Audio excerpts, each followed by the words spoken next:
पिकावर दूध, देशी दारू तसेच 19-19-19 हे विद्राव्य खत फवारल्याने तुमच्या पिकावर काही फायदा होतो का?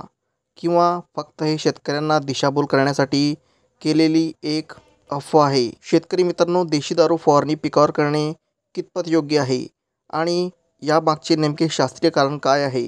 किंवा ही एक व्यर्थ आणि शेतकऱ्यांची दिशाभूल करणारी एक अफवा आहे?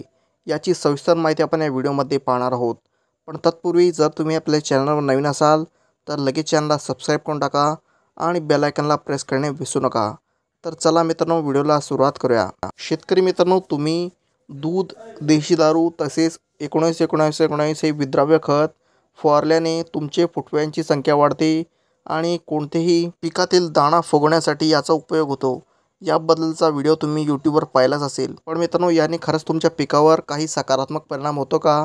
आणि किंवा हे फक्त आपल्या वेळेची आणि मेहनतीची बर्बादी आहे? चला पाहूया. मित्रांनो, पहिलं आहे दूध. मित्रांनो, दुधामध्ये नेमके काय असते? दुधामध्ये असते कॅल्शियम आणि अमिनो ॲसिड. शेतकरी मित्रांनो, जर तुम्ही सरळ दूध फवारणी कोणत्याही पिकावर केली तर ती दूध फवारणी सरळ पिकाच्या आत जायला हवी, म्हणजे पिकाला ती घेता यायला हवी. मित्रांनो, तुम्ही कोणतेही औषध फवारता किंवा कीटकनाशक फवारता त्यावर लिहिलेले असते सिस्टमॅटिक किंवा कॉन्टॅक्ट. म्हणजे जे सिस्टमॅटिक असते ते पिकाच्या आत जाऊन तुमच्या कोणत्याही किडावर किंवा कोणत्याही अळींवर काम करून त्यांना मारते. आणि जर तुम्ही विद्राव्य खत फवारले तर ते देखील पिकाच्या आत जाऊन त्याला फायदा पोहोचवते. पण मित्रांनो, दूध हे नॅचरल आणि नैसर्गिक द्रावण असल्यामुळे तुम्ही जर सरसकट त्याची फवारणी आपल्या पिकावर केली तर त्याचा पिकाला काही फायदा होत नाही. जसे की दूध आपल्या पिकाच्या पानावर राहून काही प्रमाणात बाष्पीभवन होऊन हवेत उडून जाते, काही तुमच्या पिकाच्या पानावर तसेच कित्येक दिवस पडून राहते. म्हणून शेतकरी मित्रांनो, दुधामध्ये असलेल्या कॅल्शियमचा तुमच्या फवारणी केल्यामुळे काही परिणाम होत नाही. मित्रांनो, जर तुम्ही हे सिंचनद्वारे किंवा ड्रिपिंगद्वारे जर पिकाला दिले तर याचा मुळांद्वारे पीक शोषण करून काही प्रमाणात याचा फायदा होऊ शकतो. पण शेतकरी मित्रांनो, सरळ पिकावर फवारणी करणे हा फक्त वेळेचा आणि तुमच्या मेहनतीचा दुरुपयोग आहे. शेतकरी मित्रांनो, यातील दुसरा घटक आहे देशी दारू. शेतकरी मित्रांनो, देशी दारूमध्ये नेमके काय असते? हे आहे अल्कोहोल. शेतकरी मित्रांनो, अल्कोहोल फवारणी करणे काही प्रमाणात कीटक नियंत्रणासाठी उपयोगी असू शकते.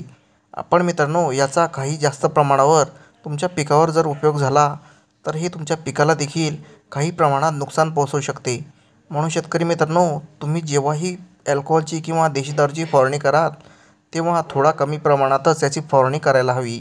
शेतकरी मित्रांनो, तिसरा घटक पाहूया, जो की आहे 19-19-19. शेतकरी मित्रांनो, 19-19-19मध्ये 19% नत्र, 19% स्फुरद आणि 19% पलाश आहे.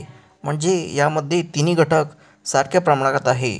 आणि मित्रांनो, जर तुम्ही पहिल्यांदा खत टाकत असाल, म्हणजे पहिल्यांदा विद्राव्य खताची फवारणी करत असाल तर हे पहिल्या फवारणीमध्ये खूप चांगल्या प्रकारे काम करते.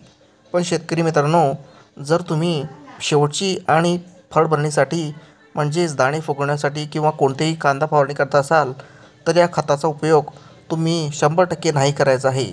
मित्रांनो, याऐवजी तुम्ही 52-34 किंवा 0050 हे विद्राव्य खत प्रति 15 लिटर पंपामागे 50 ग्रॅम वापरू शकता.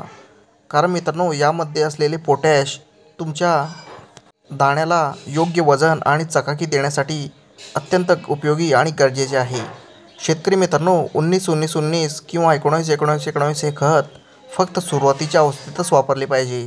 कारण यामध्ये सर्व घटक बॅलन्स आहेत, म्हणजेच नत्र, पलाश आणि स्फुरद सर्व एक समान आहेत. म्हणून मित्रांनो, हे सुरुवातीच्या अवस्थेला जर वापरले तरच याचा फायदा होतो. शेतकरी मित्रांनो, मी स्वतः हे तिन्ही घटक मिक्स करून माझ्या शेतावर याची फवारणी करून पाहिली आहे. मित्रांनो, ही फवारणी करून आता 5वा ते 6वा दिवस उलटून गेला आहे. तरी देखील या फवारणीचा माझ्या पिकावर काही सकारात्मक परिणाम किंवा कोणताही दुसरा परिणाम दिसलेला नाही.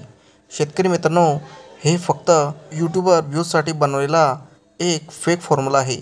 शेतकरी मित्रांनो, जर तुम्हाला अजूनही विश्वास नसेल तर तुम्ही स्वतः याची फवारणी आपल्या शेतावर करून पाहू शकता. जर तुम्हाला याचा काही उपयोग झाला तर तुम्ही ते कमेंट सेक्शनमध्ये नक्की सांगा. शेतकरी मित्रांनो, हा व्हिडिओ तुम्हाला जर आवडला असेल तर व्हिडिओला लाईक आणि आपल्या चॅनलला सबस्क्राईब नक्की करून टाका. आणि जर तुम्हाला ह्याविषयी काही प्रश्न असतील किंवा शंका असतील तर ते देखील तुम्ही मला कमेंट सेक्शनमध्ये विचारू शकता. मी तुमच्या कमेंटचा 100% आणि नक्की रिप्लाय देईल. तर मित्रांनो, अशाच शेतीउपयोगी व्हिडिओ पाहण्यासाठी आपल्या चॅनलला नक्की सबस्क्राईब करून टाका.